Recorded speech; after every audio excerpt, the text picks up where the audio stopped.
Practical resistance அப்படின்ற ஒரு விஷயத்த நம்ம கண்டிப்பாக சில டைமில் நம்ம ப்ரெசன்டேஷன்ஸில் ஃபேஸ் பண்ணுவோம். இந்த ரெசிஸ்டன்ஸை எப்படி தடுக்கணும் அப்படின்றத நம்ம தெரிஞ்சுக்கணும். ஒரு சின்ன உதாரணம் சினாரியோ சொல்லிடுறேன். எந்த மாதிரி ப்ரெசன்டேஷன்ஸ் உங்களுக்கு இந்த ரெசிஸ்டன்ஸ் வரும், இந்த எதிர்ப்பு வரும்ன்றதை நான் சொல்லிடுறேன். எக்ஸாம்பிள், உங்கள் கம்பெனிக்கு ஒரு நியூ ஆர்டர் வந்திருக்கு. ஸோ நெக்ஸ்ட் மந்த்து ஒரு 30 days கிட்ட எல்லாருமே 1 hour எக்ஸ்ட்ரா ஒர்க் பண்ணால் மட்டும்தான் அந்த டார்கெட்டை ரீச் பண்ண முடியும், அந்த ஆர்டரை நம்ம டெலிவர் பண்ண முடியும். ஸோ இந்த புது ஆர்டரு, இந்த புது கிளைண்ட் யார், நம்ம என்னென்ன சேஞ்சஸ் கொண்டு வர போகிறோம், ப்ராசஸில் எல்லோரும் 1 hour எக்ஸ்டெண்ட் பண்ண போகிறோம் அப்படின்றத நம்ம ப்ரெசென்ட் பண்ணணும். இதை ப்ரெசென்ட் பண்ணும்போது நீங்கள் என்ன கவனத்தில் எடுத்துக்கணுன்னா, 1 hour நீங்களும் எக்ஸ்டெண்ட் பண்ணணுன்றதை பார்த்துக்கணும்.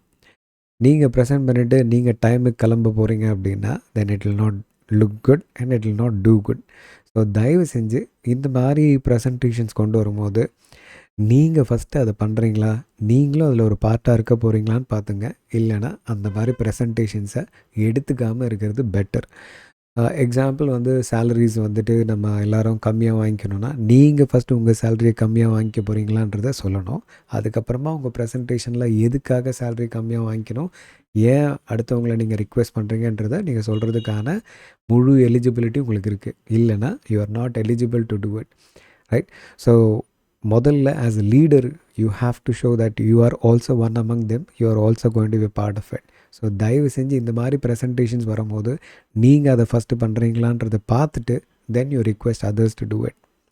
மறுபடியும் ஒரு இன்ட்ரெஸ்டிங் ஃபேக்டோட உங்களை சந்திக்கிறேன். அது வரைக்கும் உங்களிடமிருந்து விடைபெறுவது உங்கள் ஹரிஹரன்.